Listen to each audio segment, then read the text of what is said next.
우리 시간 가슴에 손을 얹고 이렇게 고백하겠습니다. 하나님은 나를 사랑하십니다. 하나님의 사랑에 나는 위로를 받습니다. 나는 하나님을 절대로 포기하지 않을 것입니다. 아멘. 네, 오늘 말씀은 특별히 창세기 말씀이 아닌 전 캠퍼스 자율 본문으로 진행되기 때문에 한 주간 창세기 말씀을 내려놓고 새로운 말씀으로 주님 앞에 나아가려 합니다. 살짝 부담은 덜었어요. 이렇게 자율 본문이 되면서 창세기 말씀이 항상 은혜롭고 또 새로운 말씀이지만 또 쉽지 않은 말씀이거든요. 네, 그런데 오늘 한 주 마태복음의 말씀을 통해 하나님께서 우리에게 주시는 말씀이 무엇인지 한번 같이 보면 좋을 것 같습니다. 무더운 여름이 시작됐습니다. 여러분, 오늘 정말 덥죠? 네, 정말 더운 날씨 속에 그리고 폭염이 이제 시작되고 있는데요. 밤에 잠도 잘 못 자는 이 열대 현상도 같이 오는 것 같습니다. 무더운 여름의 날씨가 되면, 그리고 이 햇빛이 쨍쨍한 날씨가 되면 떠오르는 곳이 한 곳 있습니다. 피서지의 대표적인 곳이기도 하고, 또 우리가 가고 싶어하는 곳 어디죠? 하와이요? 네. 네, 너무 구체적이었어요. 네, 좋습니다. 하와이 너무 가고 싶지만, 네, 현실이 지금 가지 못하는 현실이기 때문에 그래도 갈 수 있는 곳 중에 우리가 갈 피서지, 대표적인 피서지는 바로 바다겠죠. 이 더 무더운 여름날 우리가 그 여름 무더움을 조금 해소할 수 있는 가장 좋은 곳은 대표적인 피서지 바다일 것입니다. 바다가 이 여름에 좋은 점은 무엇인가요? 이야기했듯이 더위를 날려버릴 수도 있고, 또한 많은 사람들을 볼 수도 있고 즐거움이 그곳 가운데 있기 때문이죠. 바다가 또 즐거운 이유가 한 가지가 있습니다. 어떤 것이 바다를 가는 것을 즐겁게 할까요? 바로 파도가 있기 때문입니다.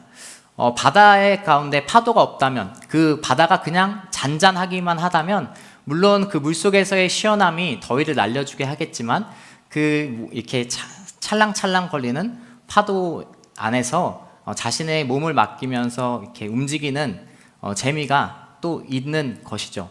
네, 저만 좀 순수한가요? 저는 약간 그렇게 생각하거든요. 그래서 워터파크 같은 데도 가면은 파도풀이 굉장히 인기가 많은 것을 보게 되죠. 이 파도풀 안에서 이렇게 몸을 맡기면서 앞뒤로 이렇게 흐느적 거리는 것이 나름 재미있기 때문입니다.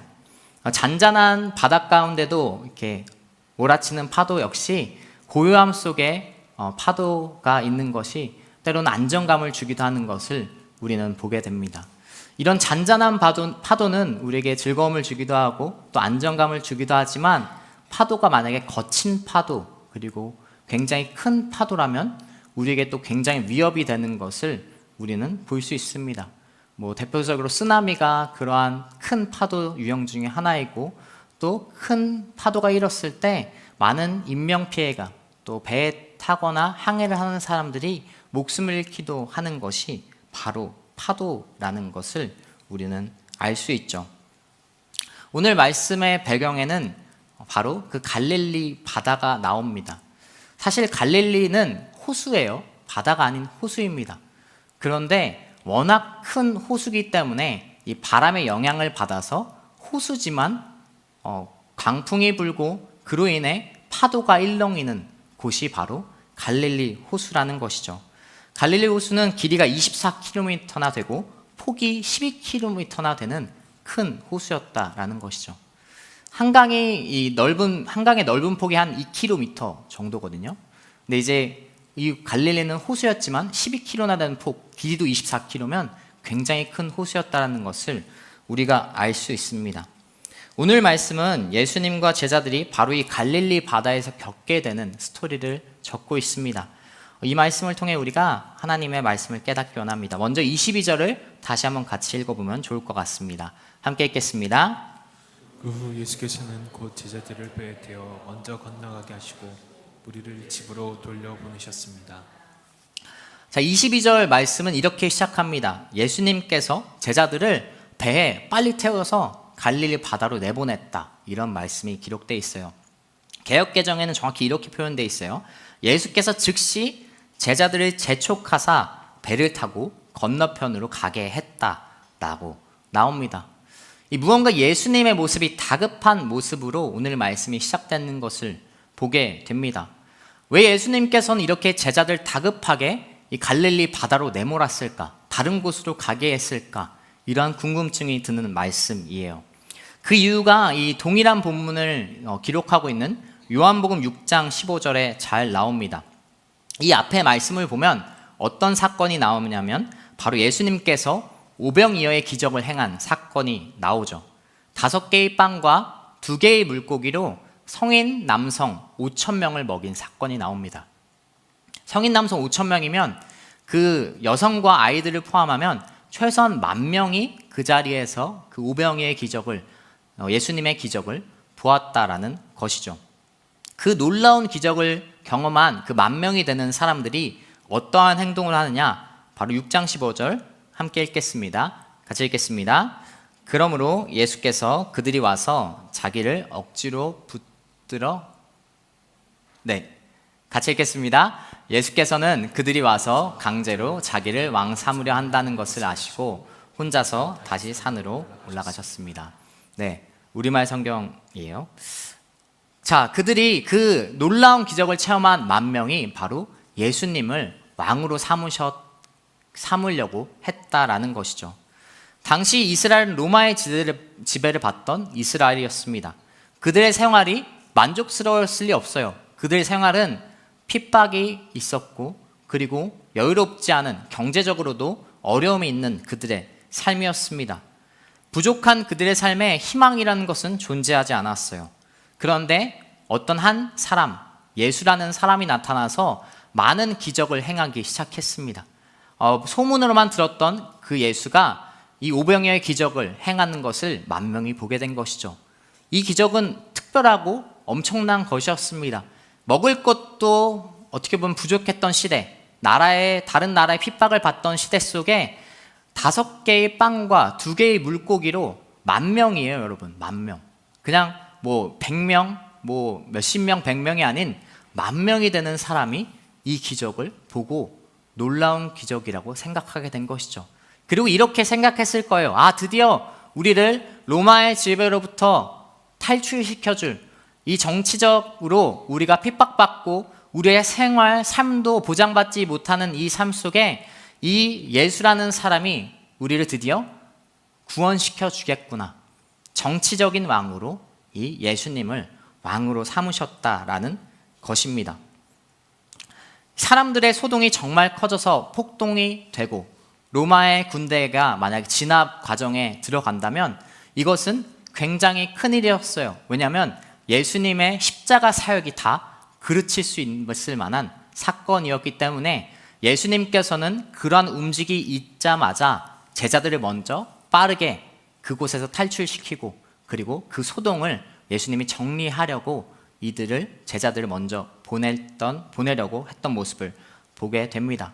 사실 제자들은 그 흐름이, 그 왕으로 삼으려는 그 모습이 내심 기뻤을 거예요. 왜냐하면 제자들 역시 예수님을 로마로부터 구원시켜줄 정치적인 왕으로 생각하고 있었기 때문이죠.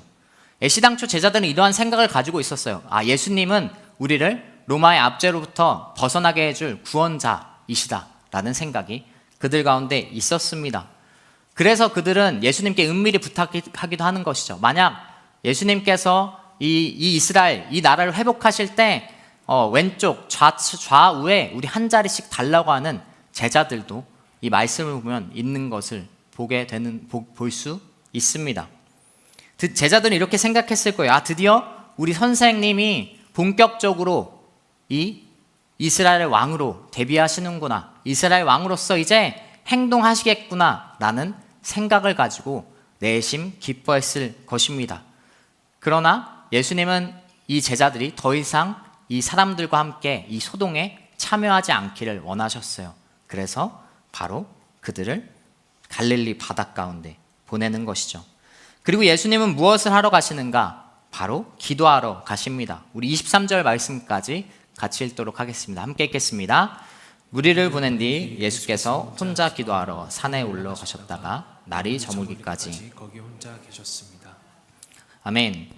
자, 예수님께서 제자들을 먼저 보낸 이유는 이제 알겠어요. 그런데 왜 바로 예수님께서는 제자들과 함께 같이 동행하지 않으셨을까요? 왜 굳이 제자들을 먼저 보내시고 따로 기도하러 가셨을까요?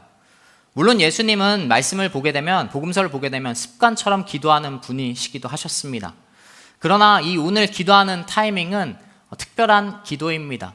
이 오병이어 사건 전에도 한 사건이 나오는데 바로 세례 요한의 죽음의 사건이 나오기 때문이죠. 예수님은 자신의 길을 예비하러 온 세례 요한이 죽임당했다는 소식을 듣게 됩니다. 그것은 예수님에게 굉장히 슬픈 일이었을 것입니다. 누구보다 앞으로 장차 하나님의 아들로 사역을 하실, 그리고 십자가에 달리실 예수님을 이해했던 사람이 바로 세례 요한이었기 때문이죠.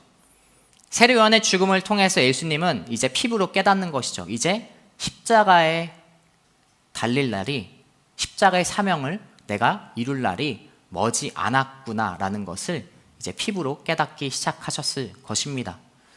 우리는 예수님이 십자가를 지고 가는 길이 고통의 길이라고 생각하지만 사실 예수님께서 예루살렘에 입성하기까지 그 모든 길이 쉬운 길이 아니었다라는 것을 우리는 말씀을 통해 다시 한번 기억할 수 있어요.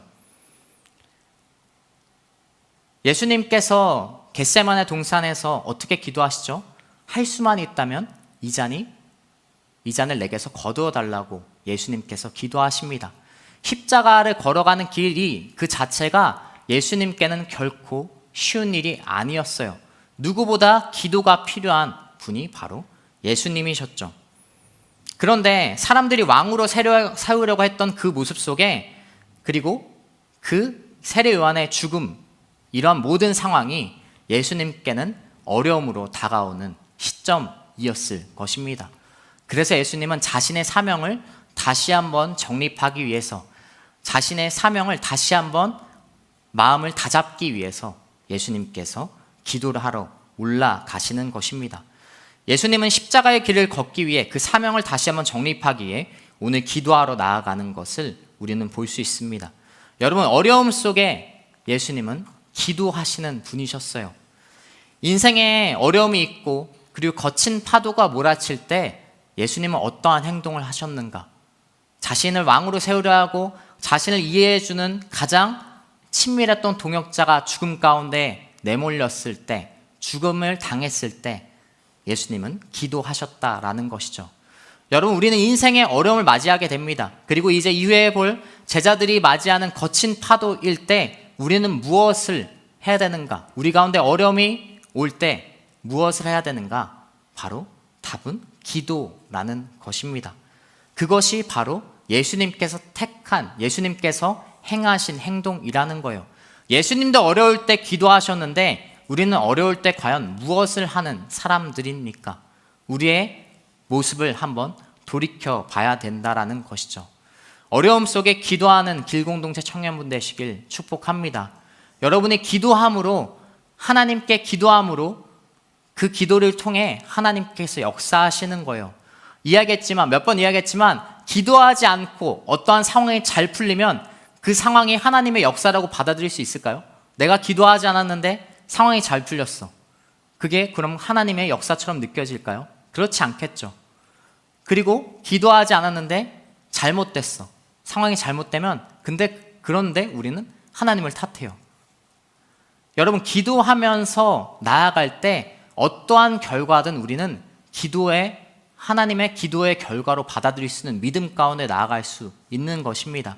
여러분이 어떠한 상황, 어떠한 결과를 맞이하게 되든 그 이전에 먼저 기도하는 여러분 되시길 축복합니다. 제자들 역시 예수님의 어려움에 기도하는 모습 반면에 제자들 역시 어려움을 마주하게 됩니다. 우리 24절, 27절까지 말씀을 같이 한번 읽도록 하겠습니다. 먼저 24절 말씀부터 함께 읽겠습니다. 같이 읽겠습니다. 제자들이 탄 배는 이미 육지에서 꽤 멀리 떨어져 있었는데, 자, 예수님께서 마주한 어려움과 반대로 제자들은 다른 어려움을 마주하게 됩니다. 그것은 그들이 갈릴리 바다 가운데 나아갔는데 거친 바람과 파도가 이 배에 몰아치기 시작한 것이죠. 이 다른 복음서 본문을 보면 이 육지로부터 한 4km에서 5km 되는 지점에 이 제자들이 있었다라고 합니다. 제자들이 배에서 그 거친 바람과 파도를 맞이하게 됐다라고 이야기하고 있어요. 그들은 바다 한복판 가운데, 바다 한가운데서 더 이상 나아가지 못하고 있었습니다. 이들은 나름 바다에 대해 전문적인 사람들이었어요. 어부들이 많았고, 특별히 오늘 갈릴리 바다는 그들의 어떻게 보면 홈그라운드였죠. 갈릴리 바다 출신이 굉장히 많았던 제자들이었기 때문에 이들에게는 이 갈릴리 바다가 결코 어색하지 않은 곳이었고 그들에게 익숙한 환경이었습니다. 그런데 이 어려움을 맞이하게 되는, 나름 그들이 갈릴리에 대해서 그리고 바다에 대해서 전문가들이지만 그들은 큰 어려움을 맞이하게 되는 것을 보게 되죠. 인생의 큰 어려움, 거친 파도를 마주하게 되는 것을 우리는 보게 됩니다. 오늘 말씀에 거친 바람으로 나오는 이 단어의 원어의 의미는 역풍이라는 단어를 가지고 있습니다. 이들이 오늘 거친 파도를 맞이하게 되는, 바람을 맞이하게 되는 날은 어떤 날이었나요? 아까도 얘기했듯이 오병이어의 기적이 있던 날이었죠. 제자들 생각에는 드디어 예수님이 이제 본격적으로 로마에 대해서 대항하면서 행동하시는구나, 이런 어떤 뿌듯함, 그리고 내가 따르는 선생이 그런 엄청난 기적을 행했구나라는 기쁨 가운데, 나름의 뿌듯함 가운데 오늘 하루 굉장히 잘 보내고 있다, 성공적인 하루를 보내는 가운데 있었을 것입니다. 그런데 그들이 조금 뒤에 마주하게 되는 현실은 굉장히 큰 인생의 어려움, 큰 파도를 맞이하게 되는 것을 보게 돼요. 제자들이 어려움을 맞이했을 때는 바로 일이 잘 풀릴 때, 성공을 경험했을 때라는 것을 우리는 보게 됩니다. 우리도 역시 마찬가지로 인생의 어려움을 언제 만나게 되느냐? 바로 일이 잘 풀릴 때, 성공을 경험할 때 우리는 인생의 어려움을 맞이해요. 의외로 우리는 모든 것이 잘 진행되고 있다고 생각할 때, 그리고 나름 모든 것이 잘 풀리고 내가 나름 어떤 것을 성취했다고 생각이 들 때 갑자기 오는 그 조그만한 어려움이지만, 어떻게 보면 평소에는 조그만 어려움이지만 내가 성공적인 삶을 가지고 살아갈 때는 그 조그만 어려움이 굉장히 큰 어려움으로 느껴지게 된다라는 것입니다. 운전을 하다 보면 여러분, 운전하는 분들이 꽤 계실 텐데요. 이 새롭게 포장한 도로를 보게 되죠. 이렇게 밤에 이제 공사해서 새롭게 포장한 도로를 운전할 때가 있습니다. 이전에 거친 도로였을 때는 이 도로의 균열이나 도로의 흠집이 그렇게 잘 보이지 않았을 텐데, 이 새로 포장한 도로에 균열이 있으면 굉장히 눈에 띄는 것을 우리는 알 수 있어요. 그렇게 갓 매끈한 포장 도로에는 조그만 흠도 되게 잘 보이는 것이죠. 인생이 정말 잘 풀릴 때도 마찬가지입니다. 인생이 정말 잘 풀릴 때도 정말 조그만 균열인데도 그것이 정말로 내 인생에 크게 와닿게 되는 경우를 우리는 종종 꽤나 경험하게 됩니다. 신앙에서도 마찬가지예요. 요즘 이런 고백을 한 청년분들이 제 주변에 꽤 있었어요. 요즘 은혜가 너무 충만해. 요즘 나 너무 하나님과 잘 지내고 있어. 그런데 며칠 뒤에 누구보다 가장 심각한 얼굴로 앞에 나타나는 모습들을 보는 경우를 종종 보게 됩니다. 너무 은혜롭게 지내다가 조그만 어떤 그 시련이 그 모든 은혜를 뒤집을 만한 조그만 건데도 크게 보이는 경우가 있다라는 것이죠. 섬기는 분들, 오늘 섬김이 정말 잘 끝났어. 오늘 진짜 잘 섬김을 마쳤다 라고 생각이 들 때, 그리고 예배를 드리는 분들도 마찬가지로 오늘 예배 너무 은혜로웠어. 그러나 그 다음날 더 큰 어려움, 조그만 실수이지만, 조그만 어떻게 보면 흠이고 살짝의 실수, 죄이지만 그것이 나의 전체를 뒤진 듯한 느낌을 받을 때가 있다라는 것이죠. 열왕기상 19장의 엘리야도 너무나 이것을 잘 표현해 준 사람입니다. 열왕기상 19장 3절과 4절 말씀을 같이 읽겠습니다. 함께 읽겠습니다. 엘리야는 이 상황을 보고 목숨을 지키려고 일어나 도망쳤습니다.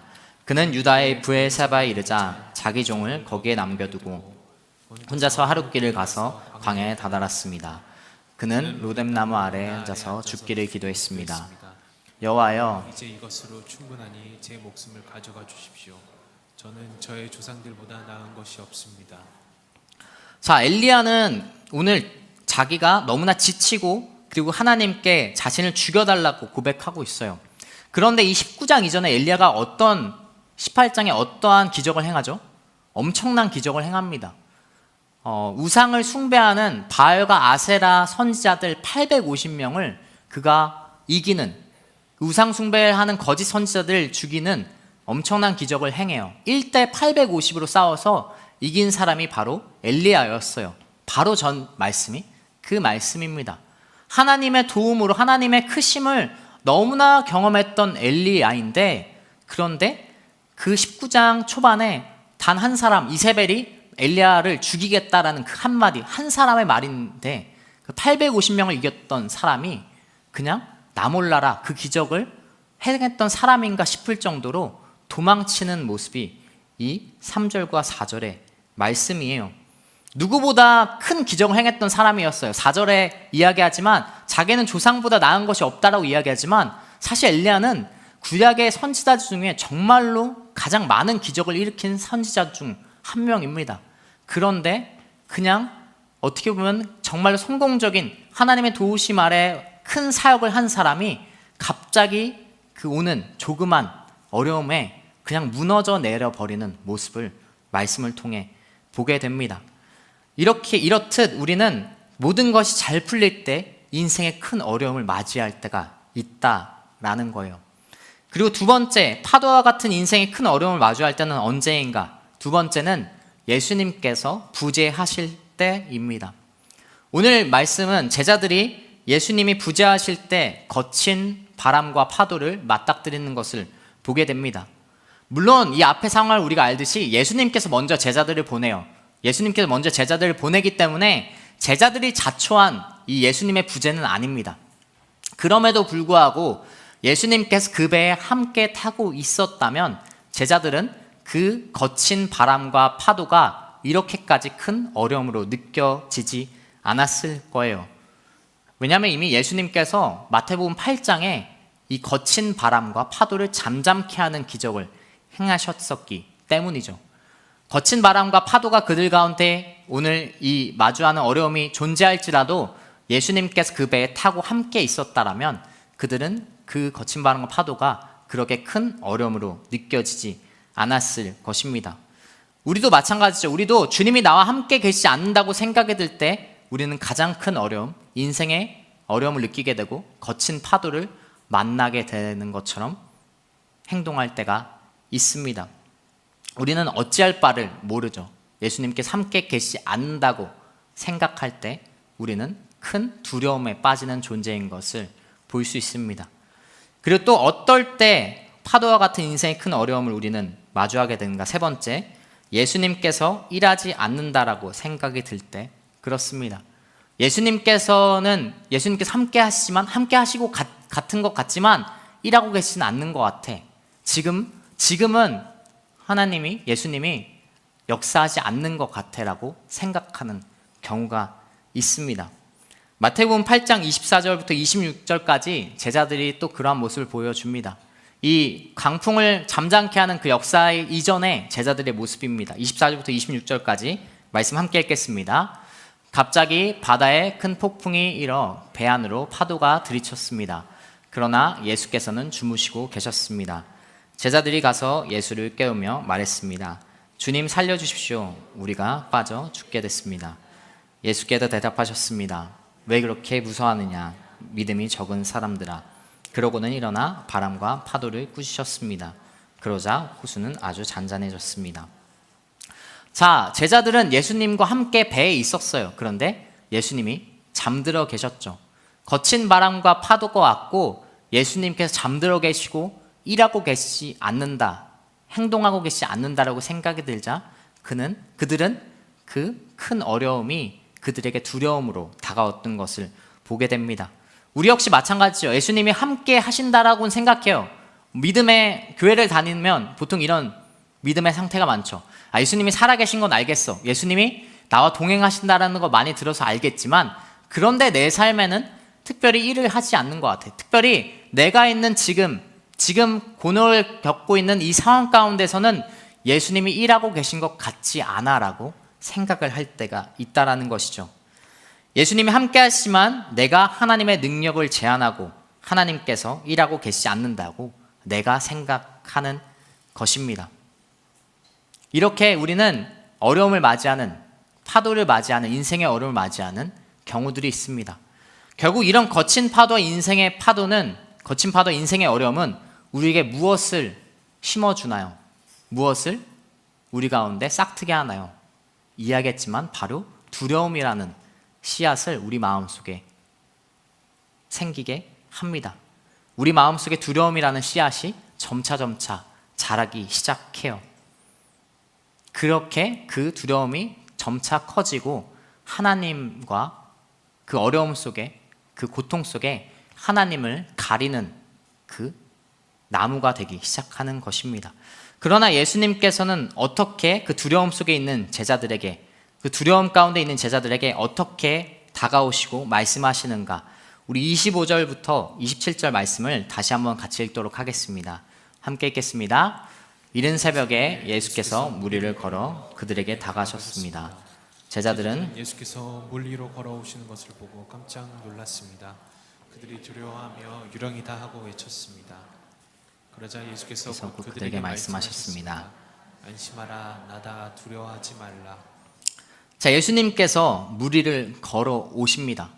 두려움 속에 있는 제자들을 보시고 그리고 제자들을 아시고 물 위를 걸어 오시는 것이죠. 사실 약간 감동적인 포인트긴 한데, 그런데 제자들 입장에서는 어땠을까요?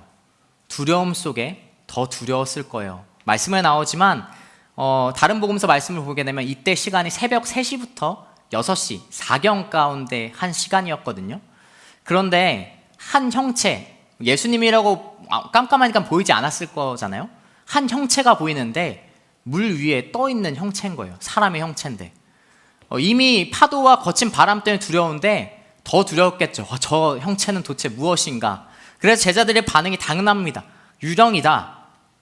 얼마나 두려웠으면 유령이다. 이렇게 얘기하겠어요. 여러분, 캄캄한 야심한 밤에 정말로 빛도 없는 곳에 나갔는데, 잠깐 나갔다고 가정해 봅시다. 그런데 저기 멀리서 한 형체가 있는데, 사람의 형체인데 발이 땅에 닿지 않은 형체가 있어요. 나 혼자 있고. 그러면 털이 곤두서겠죠. 너무나 두려움 속에 처할 것입니다. 소름 돋을 정도로 무서울 것이죠. 제자들의 상황이 그랬다라는 것이죠. 두려움이 있는데 두려움을 더해주는 분이 예수님께서 다가온 것입니다.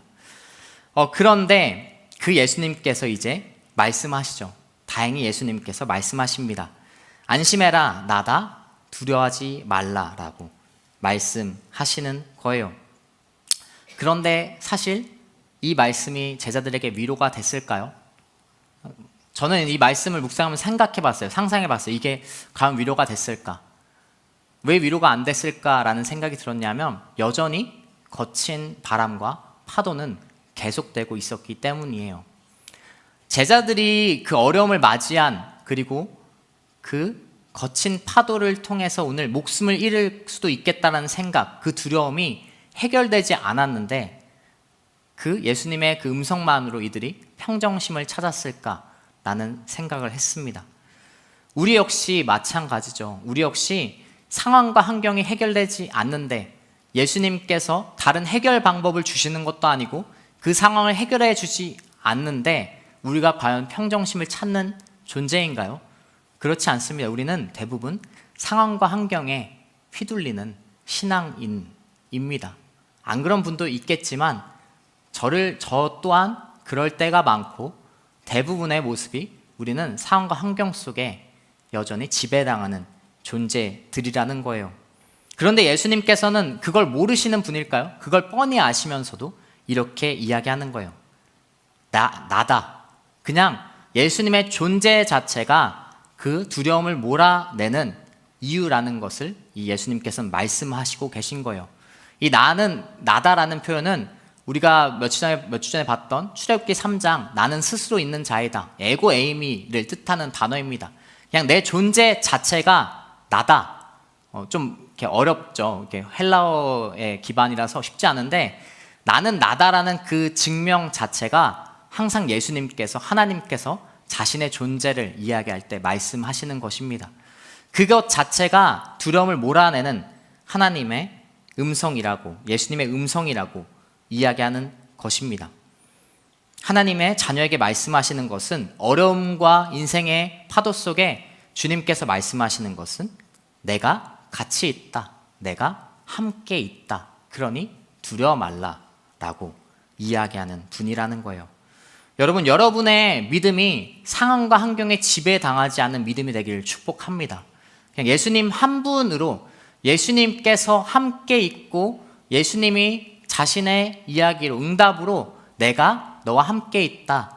그러니 두려워하지 말라라는 그 응답이 여러분의 두려움을 몰아내는 여러분을 평안케 하는 응답이 되기를 축복합니다. 구약의 말씀부터 하나님께서 그리고 신약의 예수님까지 진짜로 많이 표현하는 게 이거예요. 두려워하지 말라, 놀라지 말라, 내가 너와 함께함이라. 다른 대답을 주신 적이 그다지 없어요. 어려움 속에 있는 성경의 많은 인물 가운데 하나님께서 주시는 응답은 거의 이 대답이었어요. 성경에 366번 나온다라고 하잖아요. 뭐 가끔 농담으로 365번 매일 고백해도 부족해서 한 번 더 주셨다라고 이렇게 해석하기도 하는데 그럴 만큼 하나님께서 항상 응답하는 말씀은 내가 나 스스로 존재하는 하나님이고 그 스스로 있는 자가 바로 너와 함께 있다라는 응답이라는 것이죠. 그 응답이 여러분의 가장 안전한 평안한 대답이 되기를 축복합니다. 그런 33절 말씀을 33절 말씀까지 한번 같이 읽으면 좋을 것 같습니다. 함께 읽겠습니다. 그때 배에 있던 사람들이 예수께 경배드리며 말했습니다. 참으로 하나님의 아들이십니다. 그러나 많은 제자들은 이 33절 말씀은 그 거친 바람과 파도가 잠잠해졌을 때 이 고백하는 제자들의 대답이거든요. 제자들 역시 상황과 환경에 지배당하는 것이죠. 27절 나다 두려워하지 말라라는 말로 평안하지 않고 하나님의 아들이라고 생각하지 않았어요. 그들이 이 하나님의 아들이라고 고백할 때는 상황과 환경이 해결됐을 때 제자들 역시 고백하는 모습을 보게 됩니다. 그러나 이것이 과연 믿음을 정말로 하나님 앞에서 정말로 진실한 믿음을 가진 사람들일까요? 그렇지 않죠. 이야기했듯이 우리는 상황과 환경을 넘어선 믿음을 지향해야 되는 사람들이라는 것입니다. 그런데 어떤 한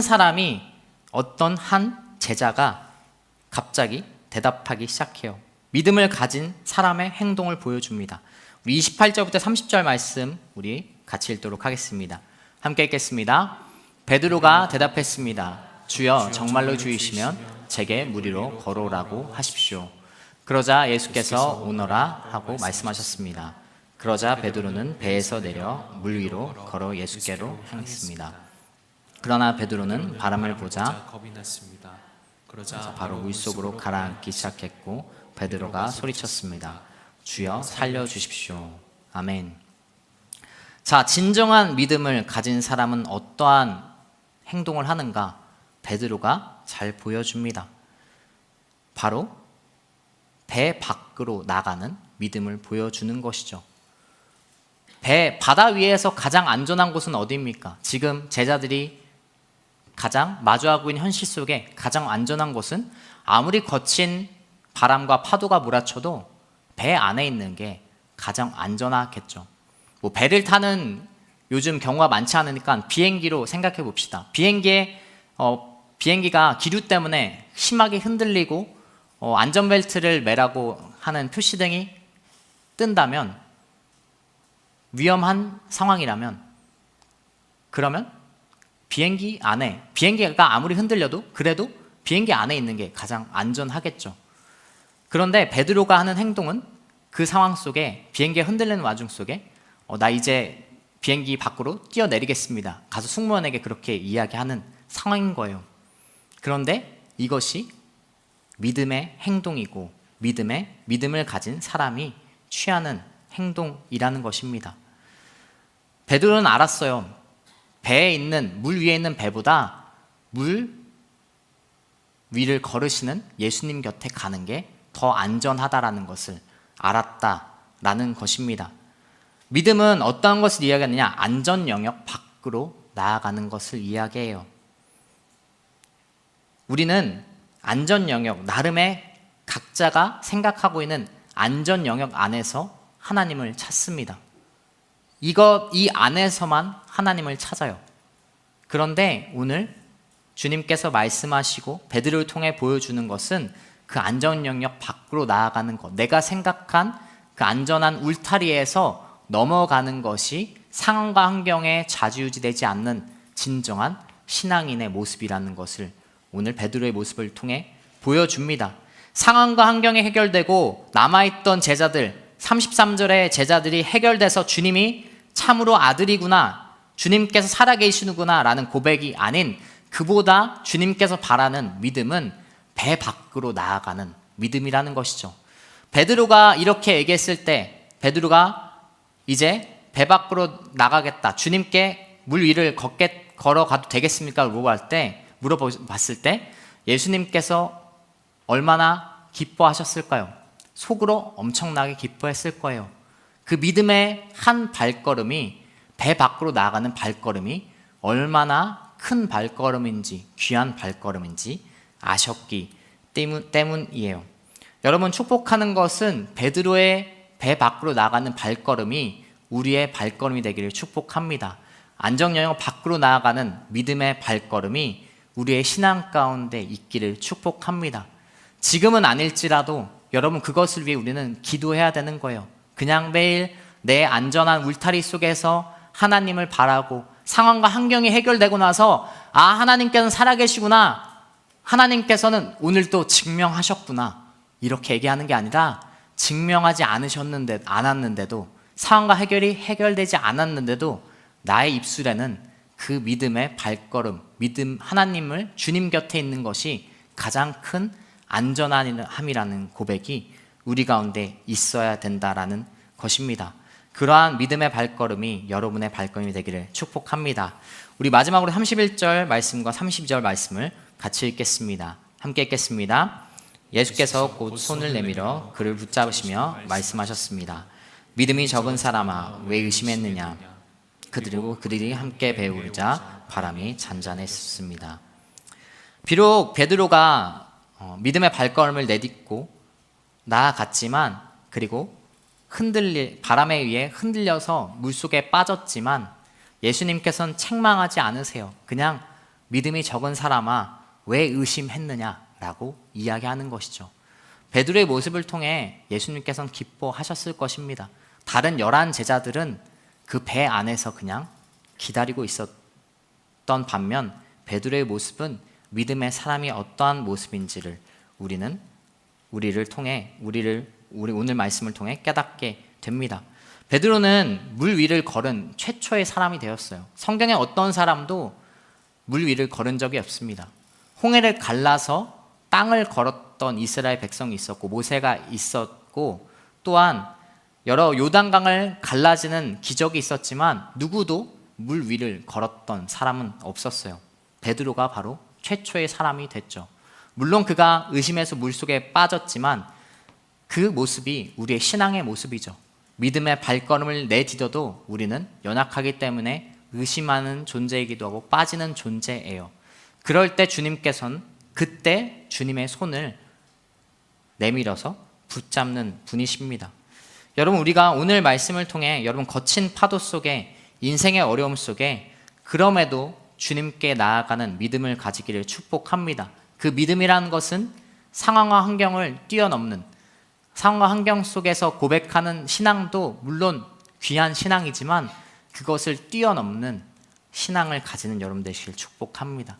여러분이 가진 울타리, 안전 영역을 뛰어넘어서 물 위를 걸어가는 신앙을 가지는 여러분 되시길 축복합니다. 그리고 마지막으로 하나 더, 예수님께서도 그 어려움 속에서 항상 기도하셨던 분이라는 것을 잃지 마십시오.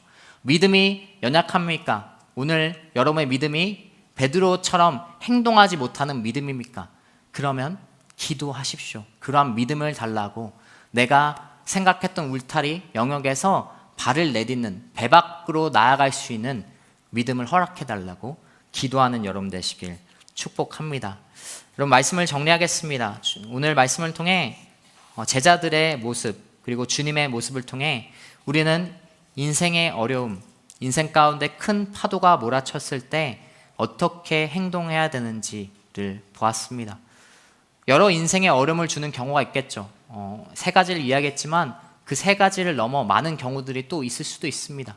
그러나 동일한 것은, 가장 안전한 곳은 주님 곁에 나아가는 것, 믿음의 발걸음을 가지고 배 밖으로 나아가는, 발을 내디뎠을 때, 그리고 주님께로 조금이라도 한 발자국 가려고 했을 때 가장 안전하고 가장 쉼이 있는 곳을 우리는 경험할 수 있을 것입니다.